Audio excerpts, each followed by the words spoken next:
I've got 3 ways that I've permanently managed my depression. So what I want to share with you is these 3 tools that I've used to get out of my depression in the past. And I want to share, first of all, what is depression? So what is depression? Depression for me was when I was stuck in the past. My mind was so focused on what happened before, not anything enjoyable in the future, what happened before, and I actually felt comfortable in that. I felt comfortable to be in my little sad hole, and I didn't actually want to get out.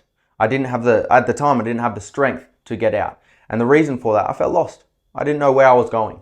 I didn't want to get out because if I got out, it was scary as fuck. So I stopped myself from trying to get out of that hole.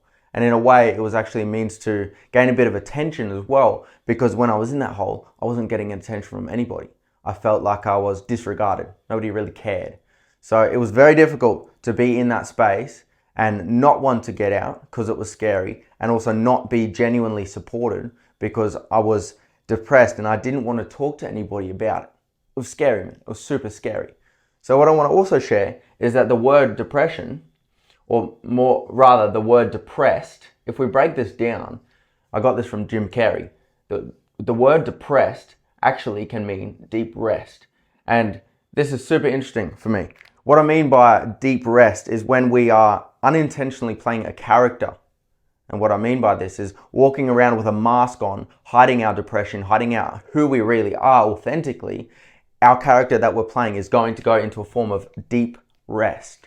So what this then looks like is that we're not comfortable in our own skin. There's a lack of confidence. There's minimal drive, and we, most of the time, will feel lost.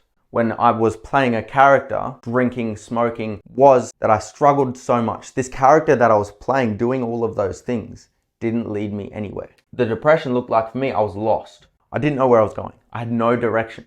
And the other thing that amplified my depression was my environment. So if I was in an environment that was not supportive, that was actually fueling the depression, it's not going to help me. If I'm going to be drinking so much and I hang around other people that are drinking a lot, well, there we go. The environment and the nutrition that I was feeding my body was absolute crap. These are the problems. And what we're going to do is look at how we can actually permanently manage this depression. So we focus so much on the negative, and that is how depression looks for me. It may look similar to you in your place that you were at or where you are at. So the first thing is we want to set goals. And what I mean by this, and the reason why we set goals, is because if I'm in a place where I'm lost and I don't want to get out of this depression, I need to set goals to actually take that first step. I would feel lost if I didn't set these goals. If I'm in my little comfort bubble, being a little sad sack, and I'm scared to make that next move, it's because I don't have a direction. I must set a goal to take the first step, and then the next one, and the next one, to get out. And what these can look like, it can be a financial goal, it can be a relationship goal, it can be a goal within business. Whatever it is, to get out of that place, it doesn't really matter what goal it is, you just need a direction that you're going. Number 2, we want to set self-care. So within these goals that you set, you must introduce some form of self-care. If working on your money, and that's your goal, you must introduce some self-care. You want to work on your money? Why? So you can start buying new things. You want to work on your money so you can actually start affording the gym. Where do you want to take it? And you must take it into a form of self-care to stop playing that character so much, to stop being as depressed, to get out of that character that you're playing where you are in a deep rest. And the last one, this is key. It doesn't matter how many goals you set, it doesn't matter how much self-care you do, you must have a decent environment where you can actually grow from. If you look at a tree, for example, you cannot plant a seed to grow a tree in the desert. Cactuses, they're great out there, but you're not a cactus. You may be 70% water, but you're not a cactus. So if you look at the environment that you're in, if there's people around you that are smoking, they're drinking, they're influencing you in a negative way, that is not going to help. Doesn't matter how many goals you set, how much self-care you do, they cannot hold you accountable.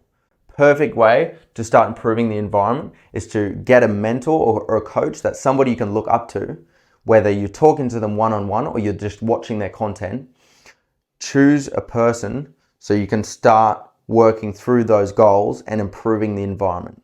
Like I said, there's no point working on your goals. There's no point having self-care, working on a bedtime. It doesn't matter. If your environment is crap, good luck. It's so much harder, because what it'll look like if your environment is not solid, if your environment is a negative environment, then you're gonna look like the outlier in that environment. Let's sum it up. We've got goals, we've got self-care and environment. These three working together, we must work on environment first, or at least be aware of the environment. And then we need to start introducing some habits. Of course, including self-care, amazing. But having some goals where you can actually see it. Cool, that's 3 months away. In 3 months' time, I want to save $5,000. That $5,000 is going to help me start working on eating more whole foods and going to the gym. Amazing. That's where you can slowly start getting out of that character that you're playing to be in less of a deep rest. And you can permanently start managing this depression. So it can be super challenging, man. It can be super challenging. Depression is a very touchy subject. There's many ways to do it, and this is a way that has worked for me. And that's why I'm sharing it with you. Boom.